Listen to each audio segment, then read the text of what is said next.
Of all the emulators in all the LPs in all of Twitch, she had to load into mine.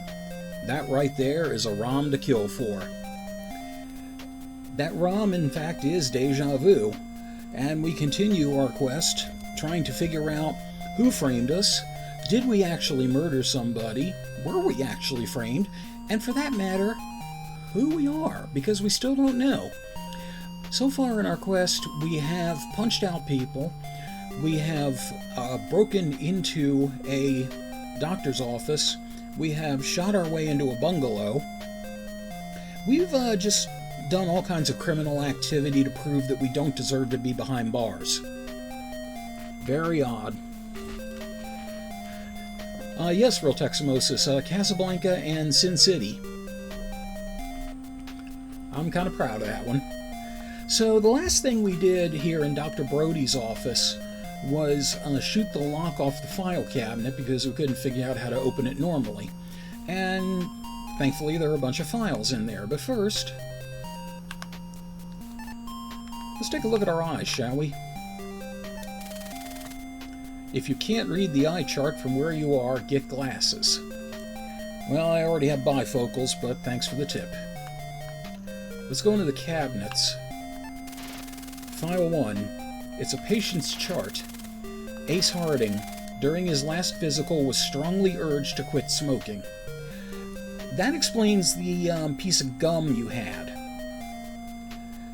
So basically you're trying to use that to wean yourself off cigarettes. It does not quite explain the lighter, though, because the initials on that were JS. So, you know, that's obviously Joey Siegel's lighter, but why did we have it? It's a receipt for some things and their prices. There's a final note written by the doctor. Joey Siegel's secretary, Martha Vickers, says she wants the order delivered to Joe's bar. And we had the other half of that receipt from the, let's see, I believe it was from the, either the safe or Martha Vickers' desk. It's a patient's medical record. Symptoms: fainting, stomach pains, feverish, vomiting, symptoms of peritonitis. Lovely. High fever, coughing, no appetite, headache, symptoms of pneumonia. Yes, thankfully this was 1941, so that was just pneumonia. It's the medicine's name and its effect. Ofriol, medicine used in the treatment of patients with heart murmurs, can be fatal. Okay. Medrazine, medicine used in the treatment of patients exposed to nerve gas, can be fatal. Yep, remember, this was December 8th, 1941. And thank you for the follow, Teximosis. Awesome, awesome, awesome. I appreciate that. I've been looking for a lot of those, so thank you very much. And Knives Chow thanks you too. Diethanol trimine, a medicine that can cause permanent memory loss if not quickly countered. Okay. That explains what we were hit with, because there was an empty bottle of that in that weird room above Joe's bar. I really want to know what the hell else this is useful for, because why would you make a medicine that just erases someone's memory, unless you're in the CIA? And we're not that good. Sodium bicarbonate, a medicine to counteract the pain of overeating. Yep. It's Pepto-Bismol, basically. This LP not sponsored by Pepto-Bismol. Chemopapane, I guess? Medicine used to induce a state of euphoria. Dr. Timothy Leary has clearly been by. Sodium pentothal. With this medicine, you can induce the subject into a state of unconsciousness that at the same time makes him or her tell the truth. Okay. So it's the equivalent of the truth gas from Snake's Revenge. Bisodiumitis, diethanol trimine's antidote. More than one dose is necessary to counter. A memory medicine? That sounds kind of familiar. Too bad you forgot. You feel absolutely horrible. You feel like you're ready to pass out. I want to say this is the reason why the hand is so slow, but it's actually because of all these here. Because these are all workable objects, it really screws with the NES's bit limit. Yeah, it's from the Boondocks. It's the itis. So let's see what we got here. Bisodium medicine vial bottle. Pentothal. Okay. That's bisodium. Bicarbon. Ofriol. Medrazine. Campaign. Pentothal. Medrazine. Ofriol. So, there are ultimately two models that are important to us. The first, for later, is going to be the, yeah, you see as soon as you take one here, the object limit eases up a bit. The first one is going to be the sodium pentothal. Hi, Aaron.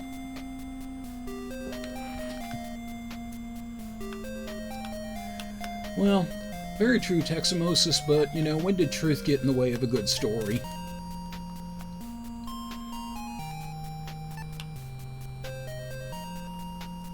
Okay. Now, let's see, crap, I'm ashamed to admit this, but I totally forget which one is supposed to be the one I need to take. At the bisodium carbonate, I think? Shit. I just literally read it and it went right out of my head.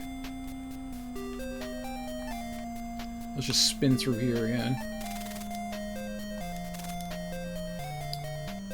Okay, so now we have the short form here. Nerve antidote. Causes memory loss. Yeah, that's the Pepto-Bismol. The one that coats is not the one I need.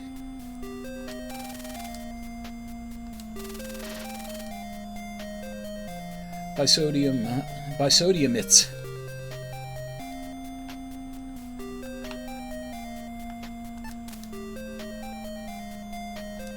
Okay. So these would be what I need here.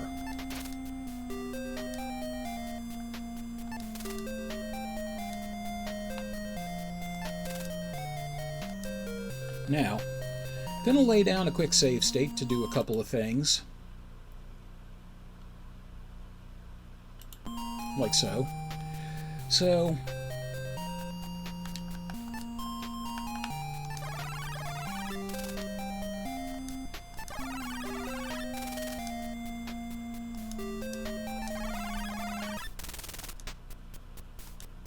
yeah, I just wanted to see if anything would happen if I just wandered... Ow, damn it. Won't drop my mouse. If I just wandered out of the office and back onto the street and decided, I really don't want my memory back, you know. I don't want to know the things I've done. Especially last night at the bachelor party. Okay. So, hello, Doan. Welcome. So, here's what we need to do.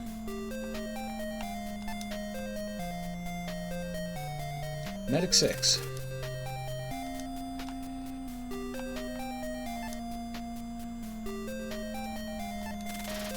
Put bisodium in the capsule. And then use capsule on ourself. A dose of bisodium.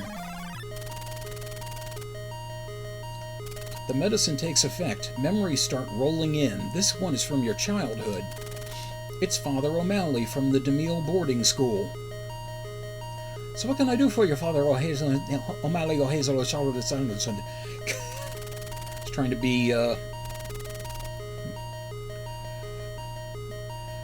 trying to be Alexander Anderson from Helsing Ultimate there. Or Helsing Unabridged. Or Helsing Ultimate Abridged. God. Way to name drop something and screw it up twice. But anyway, this is what we have to do. How many extra capsules were around? Good God. And how do we know how to dose ourselves? Okay. So we put bisodium in the capsules.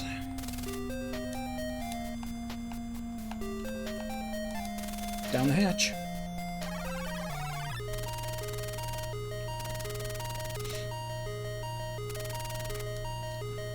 Another memory suddenly hits you as the medicine takes effect. It's Taco, your pet dog.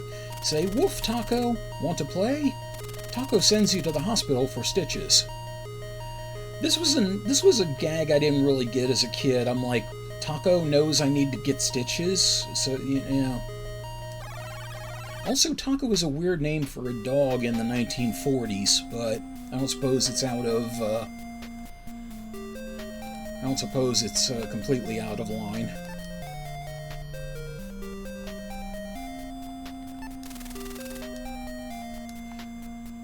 Well, we already know Taco is a biter. You want to tell him it's bad?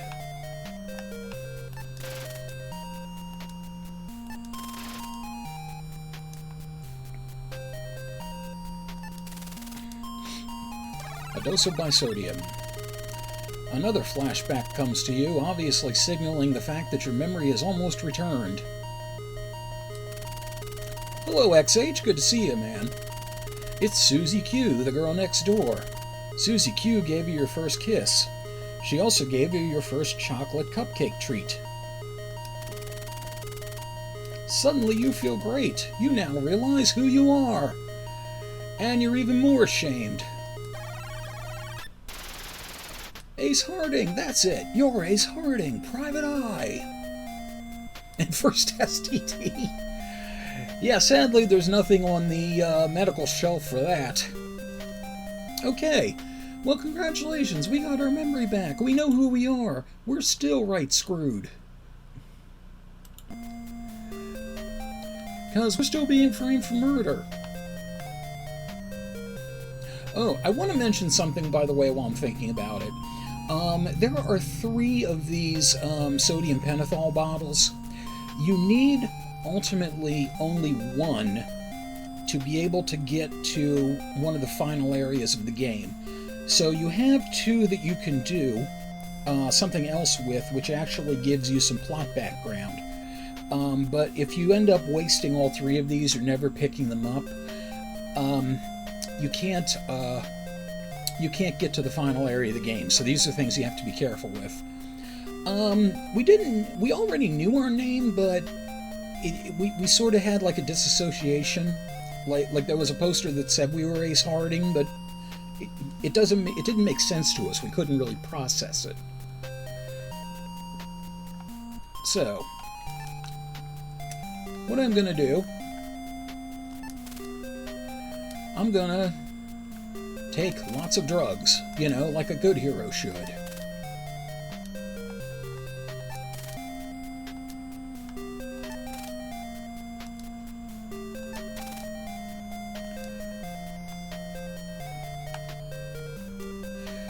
Yeah, in the hopes that you forgot yours. So let's see. Let's start with number 2.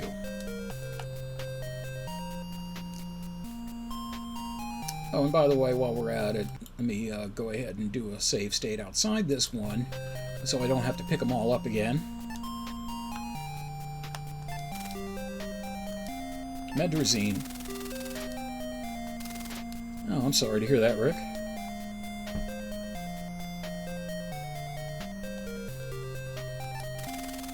Medrazine comes in handy when you've been given a dose of nerve gas. In your case, it's unhealthy.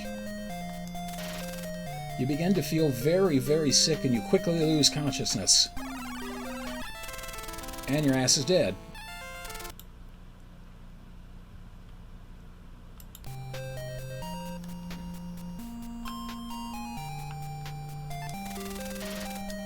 Nope. So let's see what Medic 4 does to us.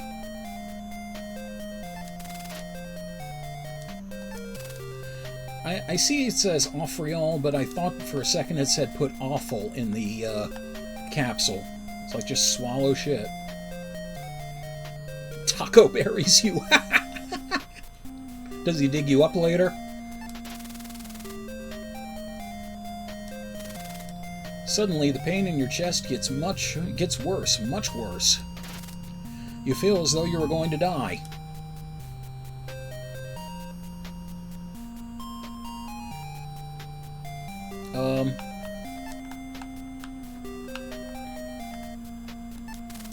You're doing a great job. Keep trying, even though you're about to die.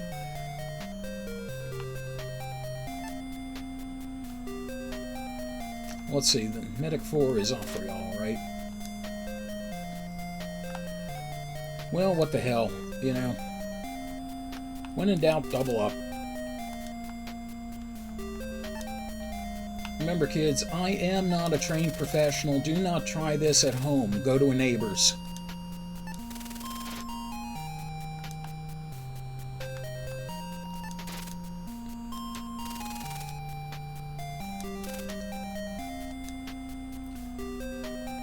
Okay, just drug yourself up. No consequences. That's interesting. Let's move around a little bit, see if we keel over.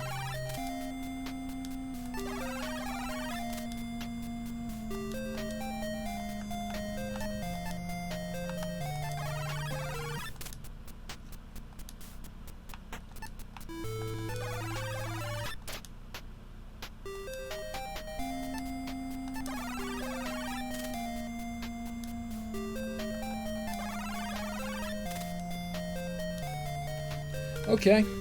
I was figuring you'd die in like a few turns. Maybe you do, but...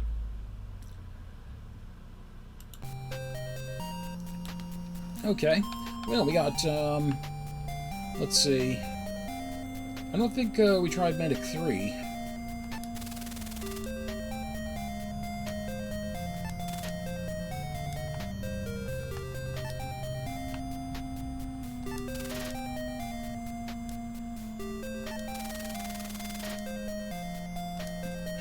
That would be really, really fucked up.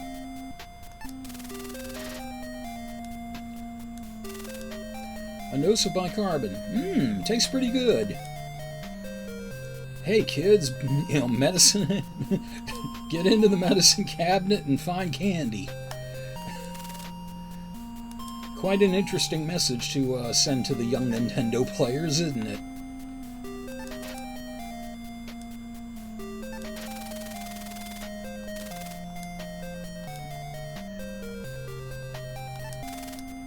Dose of Chempain. Your whole body begins to feel hot. You become Buster Poindexter. Ah, that feels better. It's just like taking a cool drink of water. Sure it is. I'm guessing one of these medications was supposed to counteract the other, but...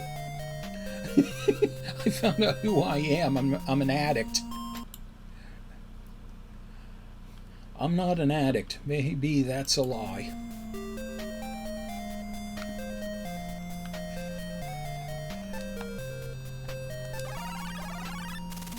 Okay, well, now that we're done, you know, playing with the prescriptions,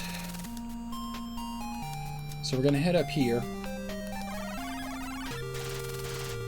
You're standing in front of an office. The words Ace Harding, Private Eye are on the door. Could this possibly be your office? Well, dumbass, you just figured out that you were Ace Harding, so it stands to reason. Yeesh. You see someone's shadow through the glass. So you'll recall, because of the tip-off we paid to the bum earlier, we know that this is Joey Siegel's hitman.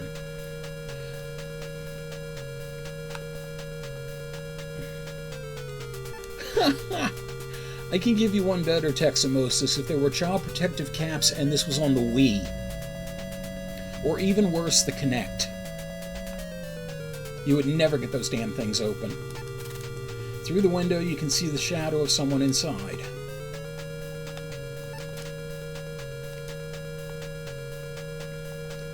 Okay, well... who are you speaking to? Poking him in the eye. Yeah, good point, XH. Okay, so in the previous run-through, I already showed what happened if you go into the office without knowing who you are, and also without shooting first. So, there is... well, let me see if I can hit the glass. It's worth a shot. So, at this point, there is no purpose other than to take the shot. And I'm going to use the Saturday Night Special just because I'm curious about something. You pull out the gun, point it straight ahead, and pull the trigger. Blam. Okay, all guns make the same sound. You shot whoever was standing inside the office. And we're going to use key 5, because again, the same key that worked on the doctor's office works on our office. Very poor planning on the part of the locksmith. You see a dead guy lying on the floor. Too bad you had to do that. And according to this, he's either Bernard from Maniac Mansion or Louis Skolnick from Revenge of the Nerds. That's the only way I can explain the shoes and those socks. The bullet hit him all right. Well, at least it wasn't in cold blood. Let me see if I can open him up more. I'm trying to go through his pockets. Nope, okay. Well, let's open the desk. Ammo case. It's a box of ammo.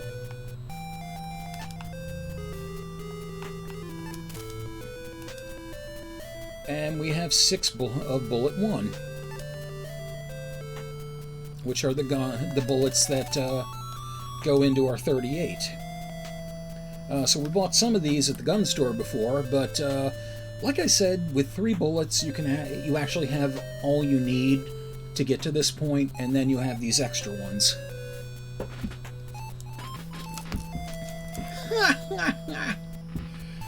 That would be kind of fun to see. And hello, Gilgamesh. Welcome. Oh, man. Got a packed house tonight. I love it.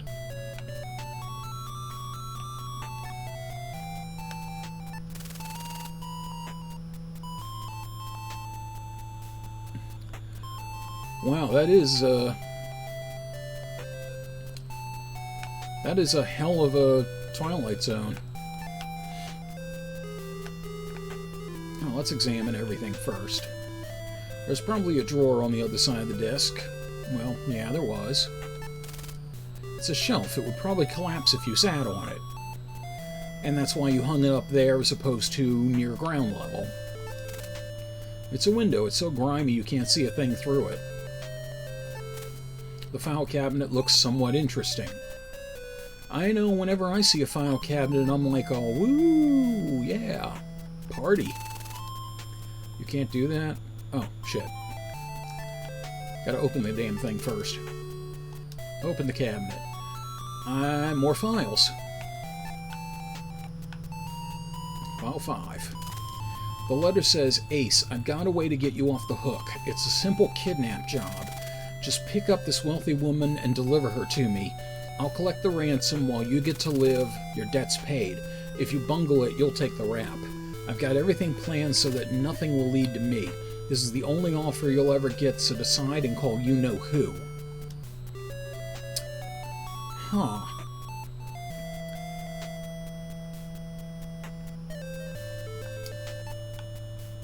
I don't know. If we are actually guilty, why did we keep that? And if we are actually innocent, why do we have it?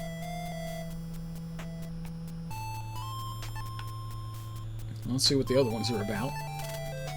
This file reads, Sugar Shack is known to have a hatred for something that Joey Siegel did to her.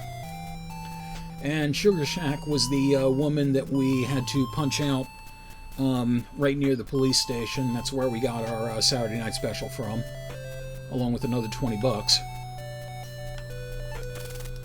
The file reads, Sugar Shack was the blackmailer in the Alderman case. She is doing 5 years. Okay, so those are background on Sugar Shack.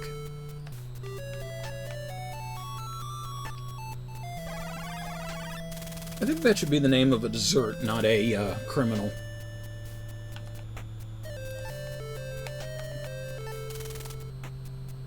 It's trying to close the door. I don't want anybody to just walk into my office and see a dead guy. There we go. I wonder about something.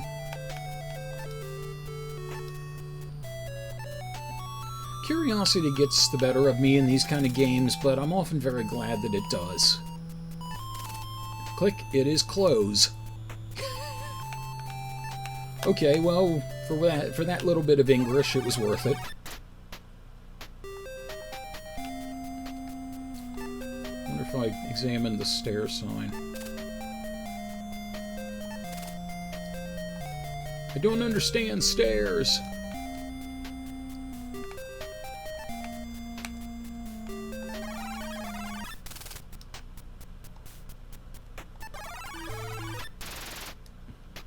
You're in a yellow cab. The cabbie looks like a nice guy.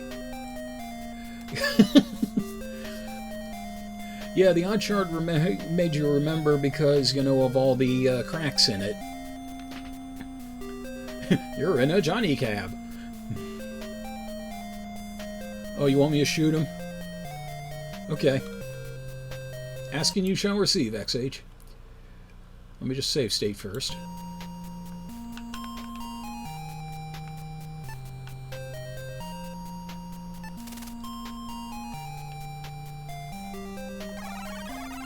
Blam! You have managed to shoot the bulletproof screen between you and the cabbie. You hear him calling the police on his radio. There's a centipede holding my arms together. You're on trial for attempted murder. It doesn't look good for you. They have eyewitnesses. The sentence was 10 years in prison. A barred cell is waiting for you. But hey, at least you're not dead for once.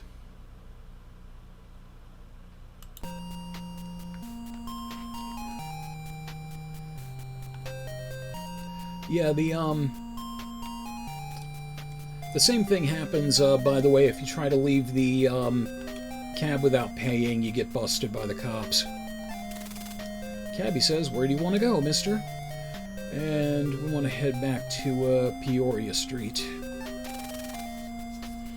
Because we've got a couple of things to do along there. The cabbie accelerates as you arrive at your destination. He looks at the meter and says, here you are, you owe me 75 cents. Okay, so let's get our quarters out.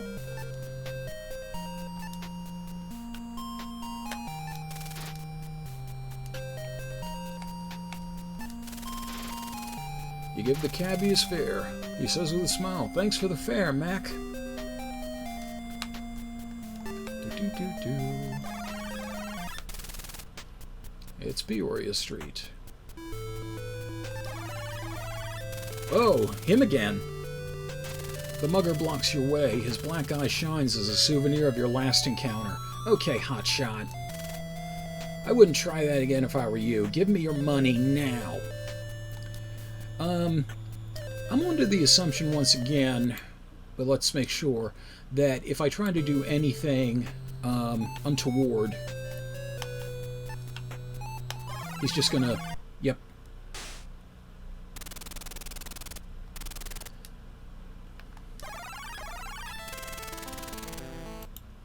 Yeah, for those who hadn't seen it previously, you cannot speak to this guy, you cannot outshoot this guy. You have two options, give him the money, or...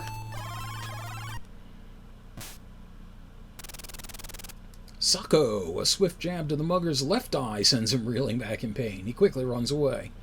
Now, this is the thing. You hit him in the left eye, but his black eye that was shown in there was his left eye. Well, you got to remember, this is 1940s money.